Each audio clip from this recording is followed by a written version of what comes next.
بسم الله الرحمن الرحیم. قدرمندو لیدونکو اوریدونکو ګرانو هیوادوالو سلامونه احترامات مې ومنئ. نن اول د دسمبر کال 2025 چې د دوشنبې ورځ سره سمون خوري ستاسې په خدمت کې حاضر یم. د نن ورځې موضوعات د افغانستان سیمه نړۍ او همدارنګې په خیبر پښتونخوا او بلوچستان کې پر پنجابي پوځ باندې د یرغلونو راپورونه دي. لومړی د هر څه نه مخه د افغانستان او د پاکستان ترمنځ حالات ډېر کړکېچن دی او خبره د مستقیم جنگ ته خواته ده. پرون ما تاسو هم دا خبر درکړی و چې د پاکستان بهرنیو چارو وزارت دا ویلي زموږ منځ کې اوربند ختم دی او هر آن د جنگ مسله شته. اوس پوښتنه دلته راځي چې افغانستان خپل اردو او خپل کماندو سرحدات ته رسولي دي، آمادګي نیول شوې ده،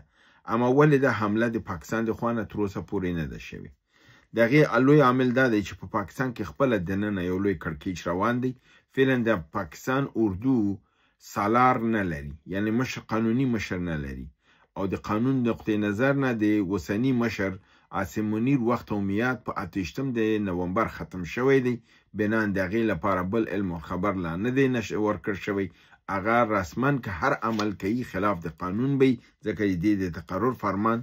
نه دی ورکړ شوی. دا یو د عاملون نه دی چې پاکستان په افغانستان باندې به مستقیما برید نشي کولی، ځکه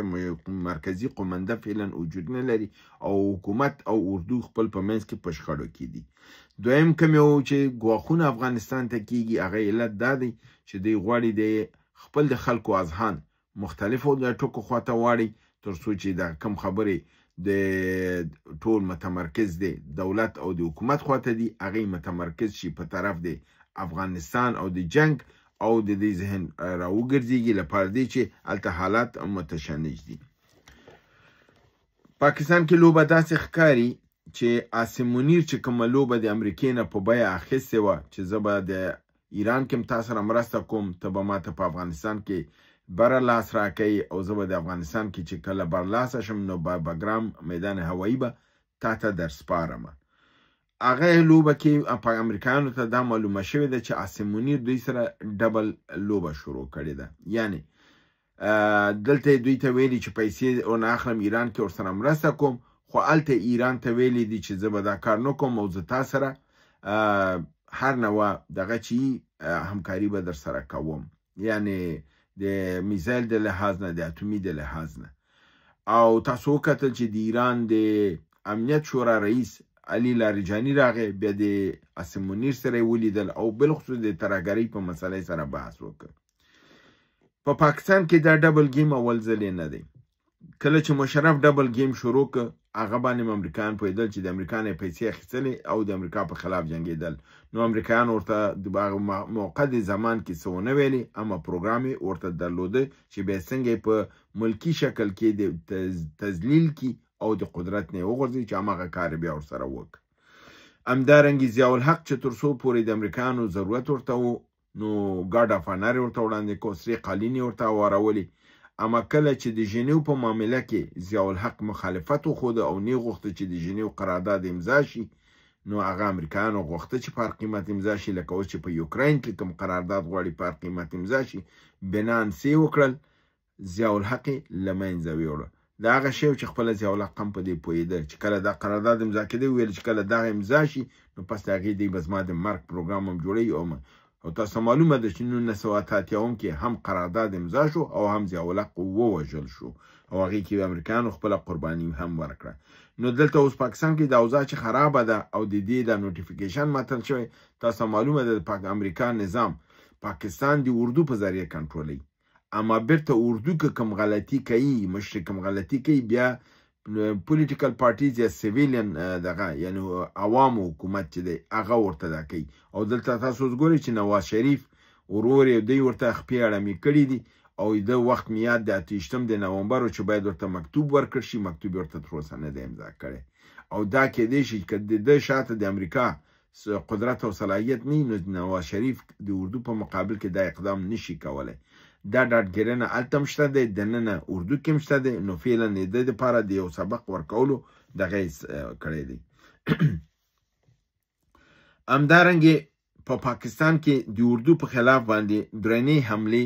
ادامه لري. په اعظم د ورسک کې یعنی وزیرستان کې پر اردو باندې درنې حملې شوې دي چې په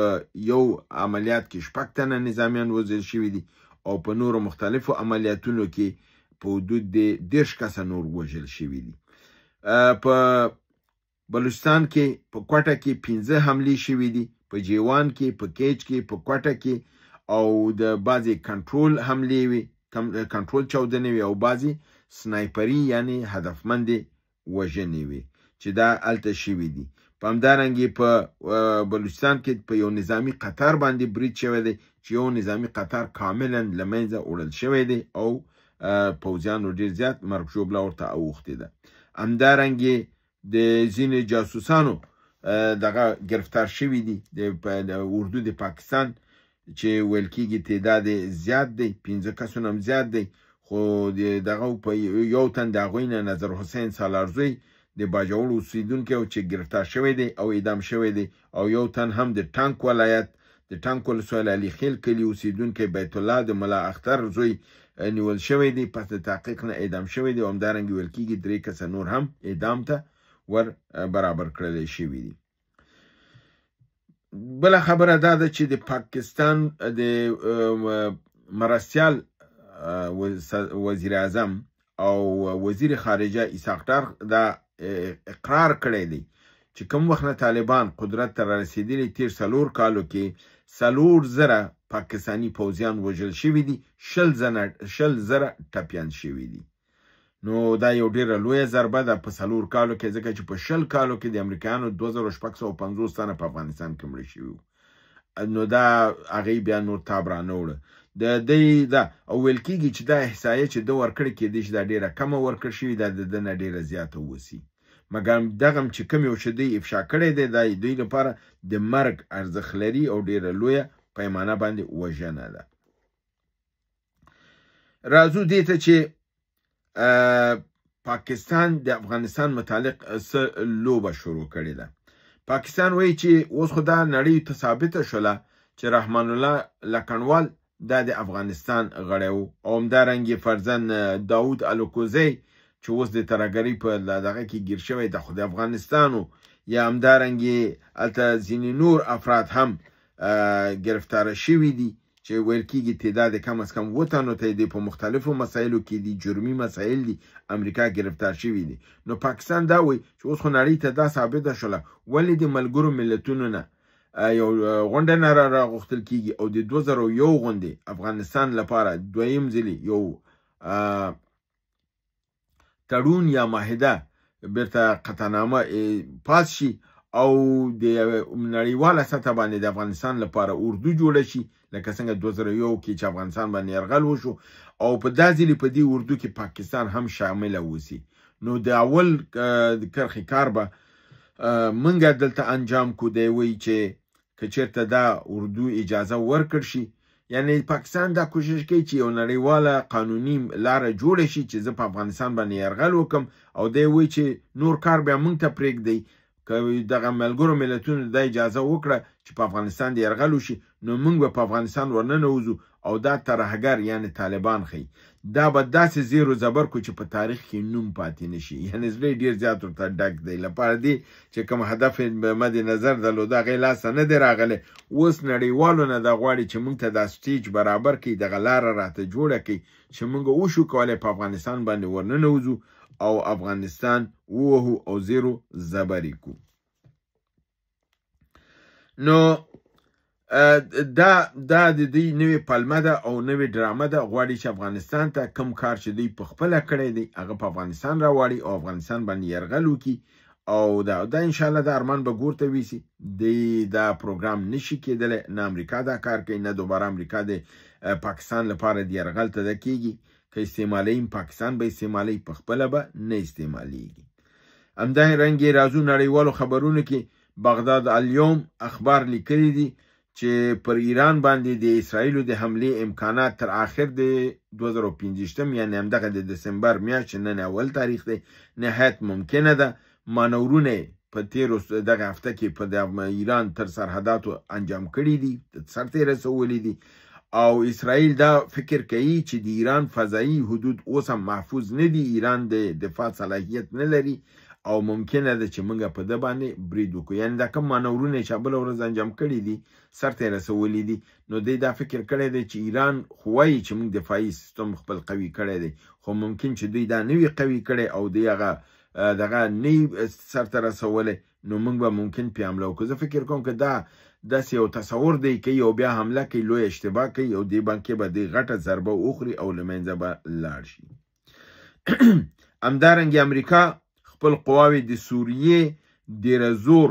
سیمې ته ورننه ایستې دي او هلته د هسکې او د رقیې په سیمه کې خپل تجهیزات او دغه ځای په ځای کړي دي. یعنې د سوریې نورو ښارونو ته، یعنې د دیرزور، هسکه او رقیې په سیمه کې امریکایانو نوي پایګاګانې خپل جوړ کړي دي چې کم از کم 100 لوی ټرکونه چې د کانټینري ټرکونه چې شانزه 20 ورته چې وایي په دغه کې افغاني ژبه کې 100 د دې دغې نه د الولید د کردستان د عراق د لارې نه شمالي شمال شرق یا شمال ختیځه